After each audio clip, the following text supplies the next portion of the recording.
Good afternoon to all of you. Shri Nana Patole, President, Maharashtra Pradesh Congress Committee. Shri Bhai Jagtap, President,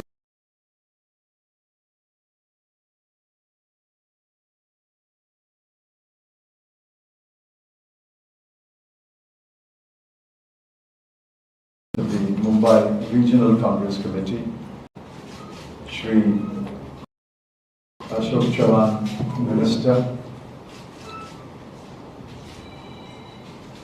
Shri Chapra, Shri Ranpi Se, Shri Ganesh Yadav, Shri Ramesh Shetty, all other office bearers of the MPCC and the MRCC,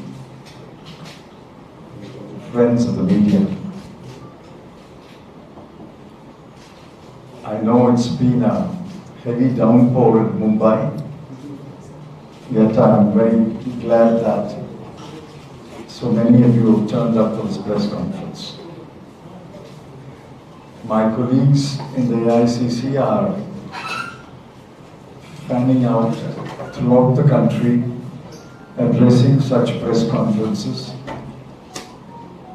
in order to bring to the people the grave implications of the national monetization pipeline.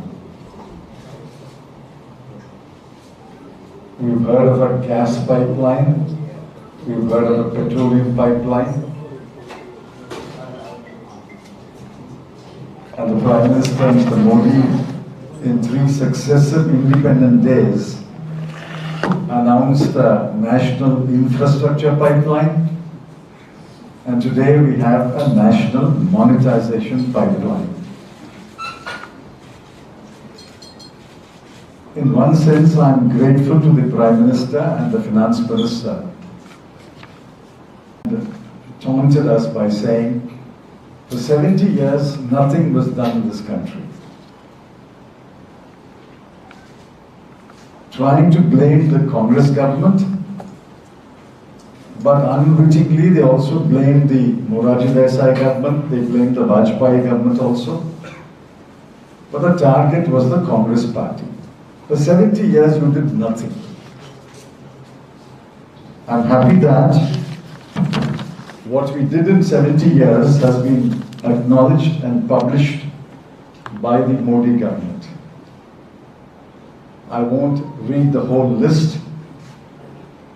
26,700 kilometers of national highway, 28,608 circuit kilometers of transmission lines, 8,000 kilometers of gas pipeline, 210 lakh metric ton storage capacity of warehouses, railways, 2,86,000 kilometers of fiber, airports, seaports. The list is a very long list. Finally, Mr. Modi and his team have acknowledged that all of this was built in 70 years. So the first big lie has been exposed. Nothing was done in 70 years. It is exposed by their own list. And now what they are planning to do is dispose of these assets built over 70 years. They call it monetization. Just as the word demonetization was propagated throughout the country thanks to Mr. Narendra Modi's foolish decision of 2016. Now they are trying to publicize the word monetization. Whatever the Finance Minister may say, please take it from me, what they are doing is selling these assets. Every day the Finance Minister denies that we are selling the assets.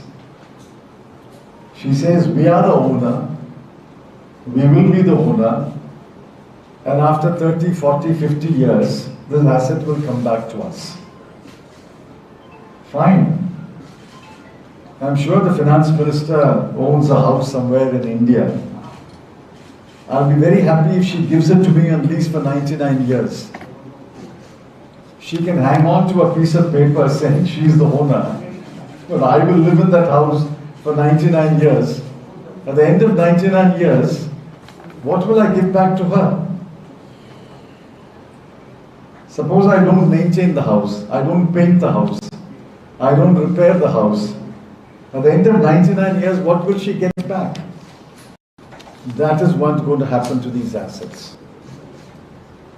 When you privatize an asset, you sell it, someone buys it. He is the owner. So he is responsible for maintaining it, for repairing it, for upgrading it, and for renewing it. But if he is not the owner, and if he has to return it after 50 or 60 years, what is his interest in maintaining that asset? There is a word in economics, asset stripping. Asset stripping. That is what's going to happen here. Even if assets are not stripped, it will not be maintained.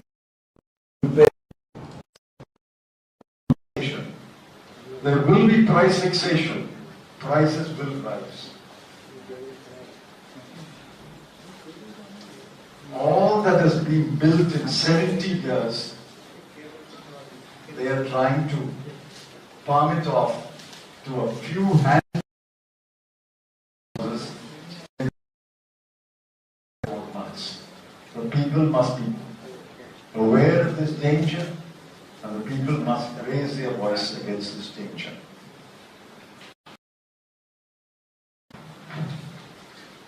The most important question is, nobody was consulted on this policy.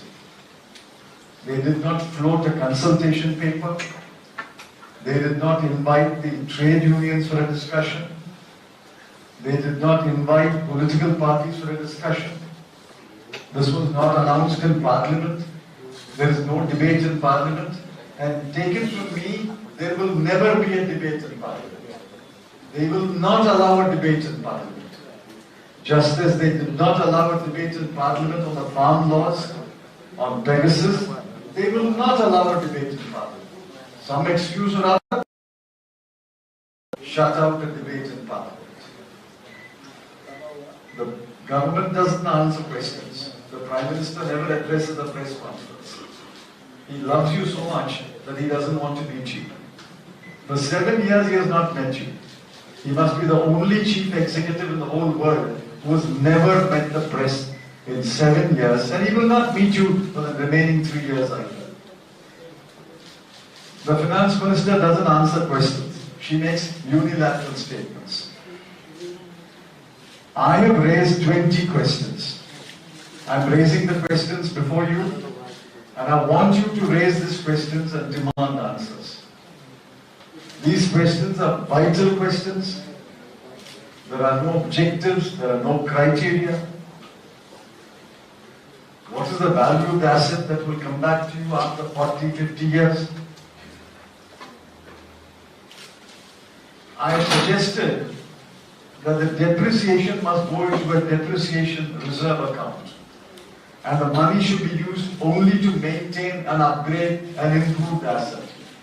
Otherwise there will be asset stripping. I've raised questions about the design, about monopolies, about employment, about reservation, about prices, about how this 6 lakh crore will be used.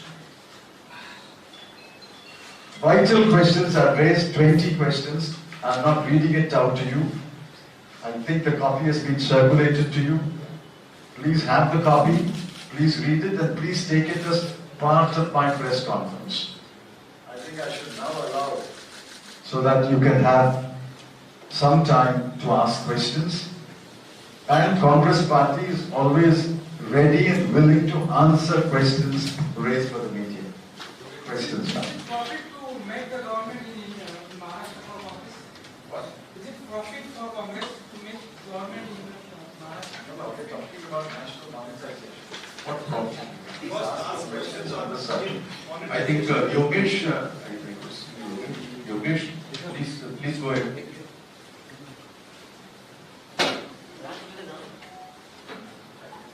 Who's asking the question? Vinaya. So, you have raised several issues. I'm sorry, I haven't yet been able to go through all the questions. But, you have said that the policy that is being brought forth will never be discussed, but it will lead to marginalization. Yes. Is there any specific way in which you see that it can be covered? See, we have not seen their design yet. They say we are going to invite bids. So we have to see the document called Invitation to Bid, ITB. But that document must say, if somebody already has, say, 6 airports, he will not be allowed to bid for the new airport. If somebody already has X% share of the market, he will not be allowed to bid in this process. Somewhere you must find a place where it's mentioned that monopolies will be discouraged. Monopolies will be actively discouraged. We will not allow anyone to bid who already has a certain market share. If this isn't presented in the parliament, how else will it happen? They have not presented it in the parliament. So, She announced it outside parliament after parliament session was adjourned. Why did she not announce it in parliament? It's an important policy from their point of view. She should have announced it in parliament in order to avoid a parliamentary debate. And take it from me, the next session of parliament, we will ask for a debate, but they will never allow a debate. so if I may digest from this... No, let's stick to the subject. Vinaya, you must have been stuck in a traffic. You just came a little late. I'll ask Kamlesh. Kamlesh is there, please. Kamlesh, aap who's there? Please. I need a question. You spoke about sectoral regulator. Yes. Just would like to know, for a better understanding of the topic, when Congress, the Congress setting of government act way back in the 90s. So even at that time, this was one of the questions that was raised. So do you think now, comparing these two events, I know they're not very similar, but in that case, if provided answers are given, do you think that you will be perhaps on a better stage to accept monetization what it is today? Please. Congress sold only non-core assets. We had a set of criteria. 1. Core assets and strategic assets will not be sold. Number 2. Chronically loss-making units can be sold. And number 3. If the PSU has a minuscule market share and there are enough private players who dominate the market, this minuscule market share owning PSU can be sold. And number 4, we will not sell the asset to anyone where he could become a monopoly. Under these criteria, we sold. What did we sell? We sold loss-making units, we sold some hotels. But here, they're going to sell everything. There's nothing left. They will sell everything. So where are the criteria? That is the first question I'm asked. Where are the criteria under which you chose these assets? How did you choose these assets? Suddenly you say 8,154 kilometers of gas pipeline. You know how many years it took to build the gas pipeline by GAIL? 286,000 kilometers of fiber. It took 20 years to make this fiber. 25 airports, 31 seaports. It took years to build these things. And why are you selling it? Which criteria does it fall under? There are no answers. So don't compare what we did and what they are doing. We chose the asset based on criteria which were stated up front, and we stuck to that criteria. For example, we said railways is a strategic asset. We will not privatize it. Here they're going to sell railways also. Konkan Railway is going to be sold. The Delhi-Mumbai freight corridor is going to be sold. No, but apart from raising this issue on public platforms, Yes. is there any legal stand that the Congress is going to take? Are you going to challenge the court? At the moment, it is not law to challenge. It is only an announcement. Let us see what they do. I'm sure somebody will challenge it under law. But any public outreach planned by the Congress with regard to this? Any public outreach planned by the Congress to let people know? If you go by the social media, the comments in the social media after we announced the press conference, after we write an article. I wrote one in the Indian Express last Sunday. The comments of the social media seem to indicate that 8 out of 10 people are opposed to this grand closing down sale.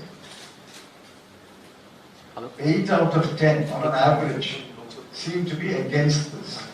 But this message has to be taken far beyond the social media to the people's media, which is why we are addressing press conferences. But no immediate intervention by the court, that's what you're planning at this point of time. No, but at the moment there is no, except a policy announcement, there is no action.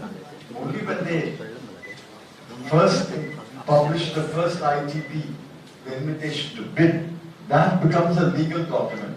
And I'm sure somebody will challenge it. But not at the bottom, the Congress. But Congress party need not go to court every time. We have to go to the court of the people. Government ने कहा है कि अगले 4 साल में 6 लाख करोड़ यहाँ से खड़े होंगे और अभी ये जो एसेट्स है उससे हमें कितना रेवेन्यू मिल रहा है फिगर से आपके पास? I've asked this question, there is no answer. I asked this question 4 or 5 days ago. You are absolutely right. The assets are giving us current revenue. Finance Minister says, I will get 1.5 lakh crore. But she should also say what is the current revenue. Suppose, for the sake of argument, the current revenue is 1,60,000 crore. She will privatize it and get only 1,50,000 crore. I don't know. Assume the current revenue is 1,30,000 crore. She is only getting an additional 20,000 crore. For the sake of 20,000 crore, you will sell all that has been built over 70 years? This is scandalous. This is daylight robbery. हम में से और कोई सवाल पूछना चाहते हैं please? Any other question? You asked a very pertinent question. I raised it. She has to explain what is the current revenue. Nilesh and someone else. Okay. Yes. Thank you, sir. The Supreme Court has recently raised concerns about the accountability of private social media, especially the digital media. And No, we are not talking about all that. We are only talking about national monetization. I think I must appreciate the participation of the press and I must appreciate in the morning, with the early morning you guys are there. Thank you so much. Definitely early morning. For Mumbai press. I got up at 5 o'clock. Yeah, Mumbai press. Yeah, Mumbai traffic and Mumbai press. So thank you so much guys. I got up at 5 o'clock to come to the airport and catch a flight. Thank you very much. Thank you so much.